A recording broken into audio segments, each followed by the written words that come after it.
untuk kali ini kita kedatangan laptop Z476. Jadi ini sebenarnya laptop yang lanjutan yang kemarin ya, yang waktu ganti baterai CMOS kemarin sama beli chargernya. Dan untuk CMOS sama chargernya sudah kebeli ya, sudah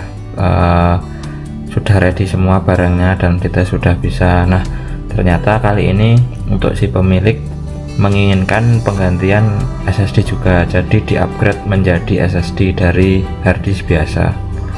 Nah, langkah-langkahnya langsung saja daripada lama-lama. Intinya nanti pertama awal-awal gitu lepas dulu semua baut. Jadi ada 1 2 3 4 5 6 7 8 9 10 11, pokoknya intinya yang baut-baut ini semuanya dilepas dulu teman-teman nanti. Oke, langsung saja ke proses pembongkarannya.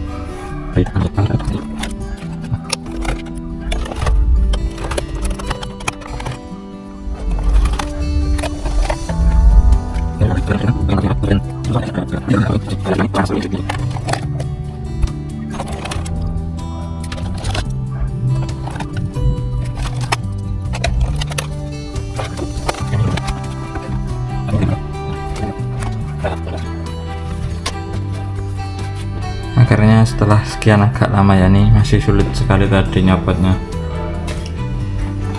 Nah, yang dilepas aturan nggak dibaut ya, tinggal dicabut aja ini. Jadi yang lama ini dari merek WD ya, WD kapasitas 500 GB, serinya WD 500L PCX. Dan untuk apa ya nih, nomor seri atau apa ini,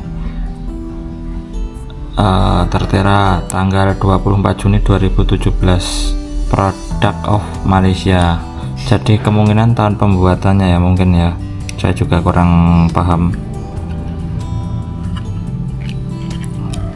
Lumayan ini, bisa untuk nanti dijadikan harddisk eksternal saja, pakai HDD apa ya itu, kayak konverter atau adapter lah saya nyebutnya.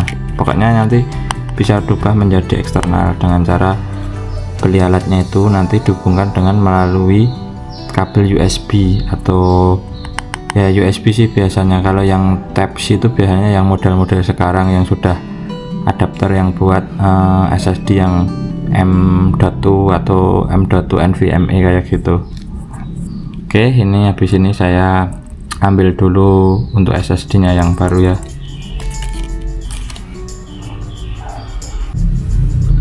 Ya, ini jadi untuk SSD nya yang baru ini ya, saya membeli yang merek apa ini, TCS.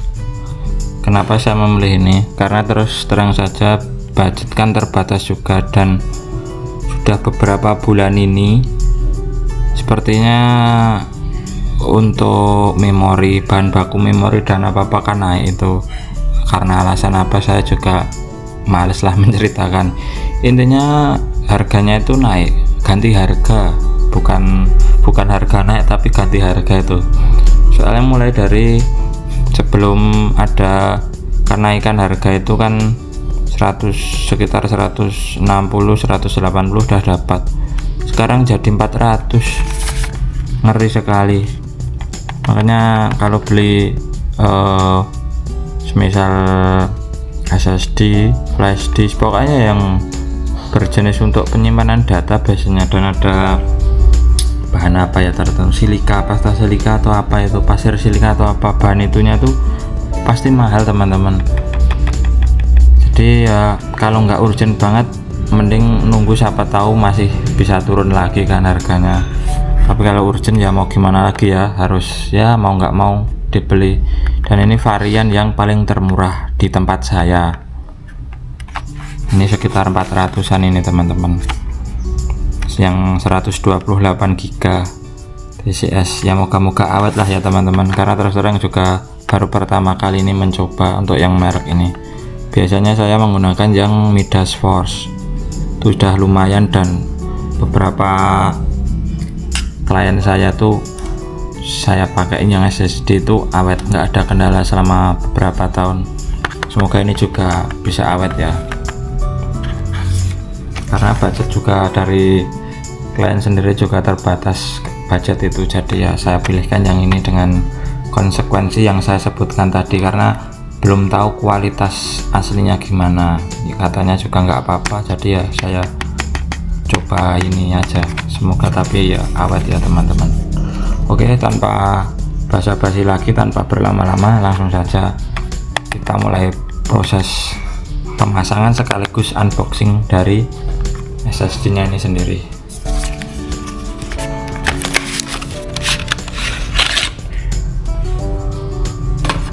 Nah, jadi seperti ini dalamnya ya, ada SSD ini aja sama adanya kayak gini, seperti yang lainnya juga. Untuk buku panduan nggak ada ya teman-teman, di dalam ini kosong ya, cuman ada ini unit SSD nya aja. Dan untuk kodenya tertera di sini ya, untuk barcode nya 69709876109002, dan untuk serial numbernya S25286A1200749 ya. Jadi ini tercantum made in China, SATA 3, kapasitas 128 GB. Oke, langsung saja dipasang teman-teman. Posisinya begini ya, bagian pin kecil karena di kanan ini, di bawah maksud saya. Nah, masukin saja, nah begini. Udah gini aja. Udah, ini udah selesai dimasukin, tinggal tutup. Tapi nanti jangan dibaut dulu ya, setelah ini ditutup kita tes dulu aja, nanti kedetek nggak di BIOS-nya. Kalau udah kedetek berarti aman, nanti tinggal eksekusi diisi dengan Windows-nya gitu teman-teman.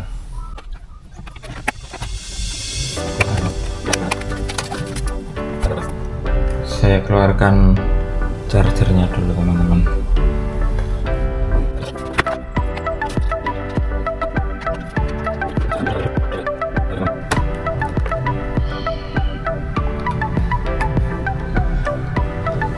Kita nyalakan saja untuk masuk BIOS.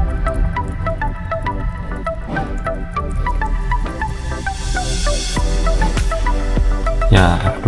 Jadi untuk seri Acer Z476 ini untuk masuk BIOS nya F2 ya teman-teman. Posisi baru dipencet tombol on, langsung cepat-cepat kalian tekan F2 berulang kali, dik kayak gitu, nanti sudah sampai BIOS. Nah, jadi untuk SSD nya udah terdetek ya, ini di SATA yang port 0, ini SATA 3 128 GB. Nah, ini udah terdetek ya teman. Kalau udah begini aman, tinggal nanti dibaut lagi aja. Setelah itu kita isi dengan sistem operasi atau Windows nya. Oke, dan ini untuk pemasangannya sudah selesai teman-teman. Jadi tadi malah itu saya kira sudah ke record ya teman-teman, ternyata belum. Jadi ya untuk proses pemasangan bautnya malah kelewatan tadi. Oke teman-teman, ini jadi untuk proses instalasi Windows-nya sudah jadi dan berjalan lancar tadi saat penginstalan. Ini coba saya hidupkan.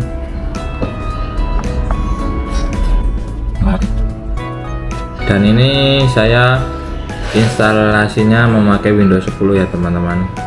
Dan untuk performanya sudah sangat jauh berbeda dari yang lama, karena yang lama cukup lemot ya teman-teman.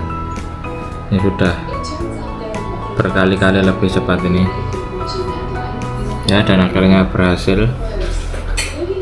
Oke, gitu aja teman-teman. Terima kasih telah mengikuti tutorial untuk mengganti SSD pada laptop Acer Z476 kalau nggak salah. Berapa nih tadi? Z476 ya, benar. Terima kasih. Assalamualaikum warahmatullahi wabarakatuh. Mantap.